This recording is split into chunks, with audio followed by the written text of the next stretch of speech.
तो आज हम संधि अर्थात जॉइंट्स इस हमारे इकाई पर स्पष्टीकरण देखेंगे। तो संधि किसे कहते हैं? शब्द में या वर्ण में संधि का अपना एक महत्व होता है। अर्थात यह जिसे हम व्याकरणिक दृष्टिकोण से स्पष्ट करेंगे। तो संधि देखिए, अक्षरों के पास पास आने से भिन्न भिन्न विकार उत्पन्न होते हैं, अतः विकार भेद से संधि के कई रूप हो जाते हैं। अर्थात अक्षर जब पास आते हैं तो उसमें जोड़ एक तैयार होता है, तो जोड़ को ही जॉइंट्स कहेंगे और जॉइंट्स को ही संधि कहेंगे। ठीक है, तो अक्षरों के पास पास आने से भिन्न भिन्न विकार उत्पन्न होते हैं, अतः यह विकार भेद से संधि के कई रूप हो जाते हैं। अर्थात स्वर स्वर के पास आने से स्वर विकार अर्थात स्वर संधि, व्यंजन व्यंजन अथवा व्यंजन स्वर के पास आने से व्यंजन विकार और विसर्ग के साथ स्वर अथवा व्यंजन के आने से विसर्ग विकार होता है।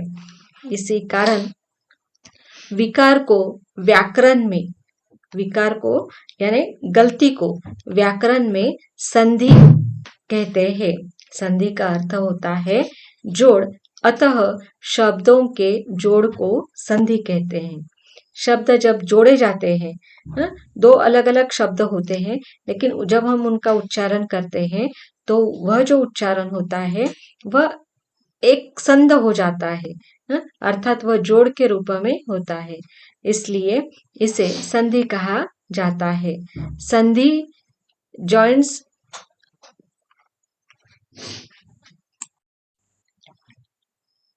इस तरह से यहाँ पर हमने देखा कि संधि का अर्थ होता है जोड़, अतः शब्दों के जोड़ को संधि कहते हैं। जॉइंट यानी संधि is the change in form of syllabus when they climb. यहाँ पर ये दिखाई नहीं दे रहा, अर्थात ये स्पष्ट है कि जब हम उनका उच्चारण करते हैं तो उनमें जो जोड़ विकार आता है तो उसे संधि कहा जाता है। ठीक है, तो संधि के तीन प्रमुख भेद महत्वपूर्ण है जो हमें समझना अत्यंत आवश्यक है। तो वह कौन कौन से भेद है? देखिए, स्वर संधि यानी वॉवेल्स जॉइंट, व्यंजन संधि यानी कंसोनेंट जॉइंट और विसर्ग संधि यानी विसराग जॉइंट्स। तो ये महत्वपूर्ण है।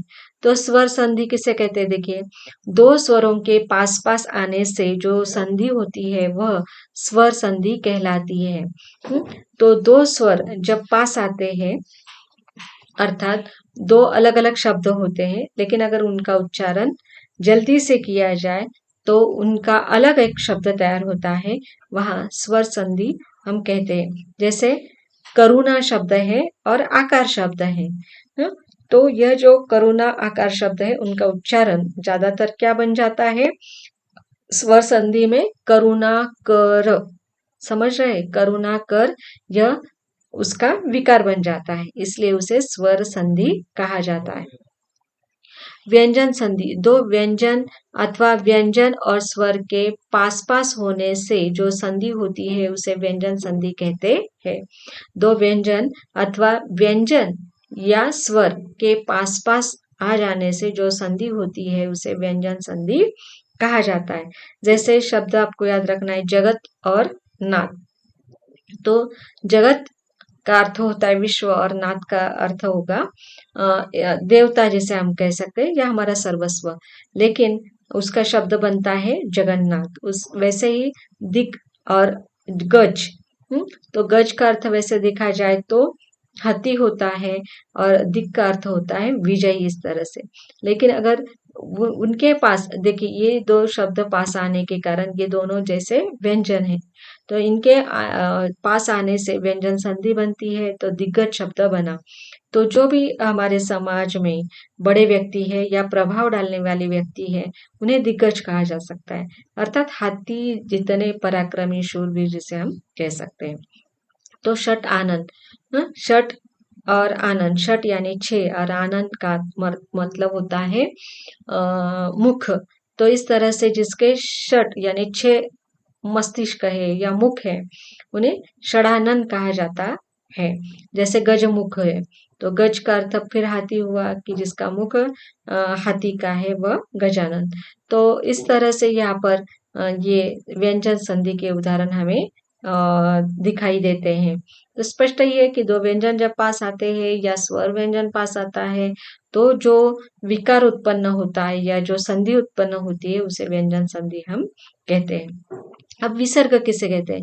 देखिए, विसर्ग यानी यहाँ पर हम अतः, मनः, निष्फल, जब लिखा जाता है, तो ये जो दो डॉट होते हैं, उन्हें विसर्ग कहा जाता है। तो विसर्ग के साथ जब एक तरह से विकार उत्पन्न होता है, तो वहां पर विसर्ग संधि कहा जाता है। देखिए, विसर्ग के साथ स्वर अथवा व्यंजन के आने से जो संधि होती है, उसे विसर्ग संधि कहा जाता है या कहते हैं।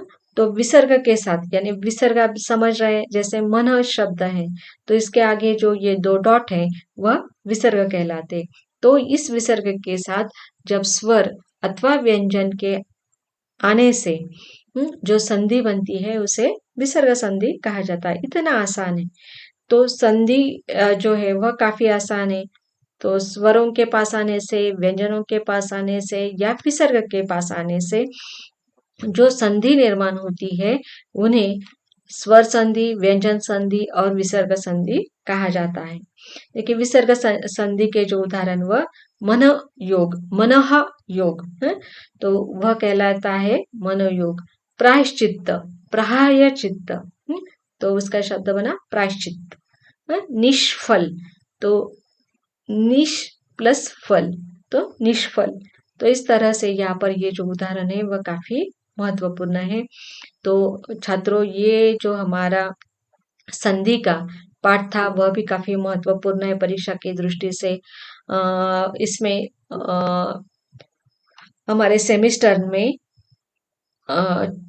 जिसे हम कहेंगे वैकल्पिक प्रश्न पूछे जा सकते हैं, या बड़ा भी प्रश्न 7 अंकों के लिए पूछा जा सकता है। तो संधि किसे कहते हैं, उसकी परिभाषा देना, उसका स्पष्टीकरण देना महत्वपूर्ण रहेगा।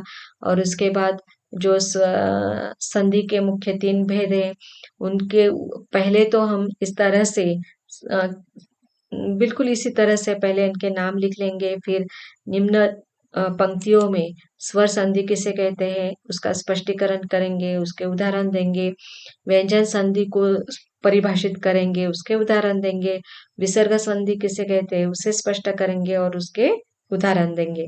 तो इस तरह से ये जो हमारा संधि का टॉपिक था वह काफी महत्वपूर्ण था, और परीक्षा के दृष्टि से आपको इसे याद रखने में आसानी होगी, इस तरह की मैं आशा व्यक्त करती हूँ और आप सभी का धन्यवाद देती हूँ। धन्यवाद।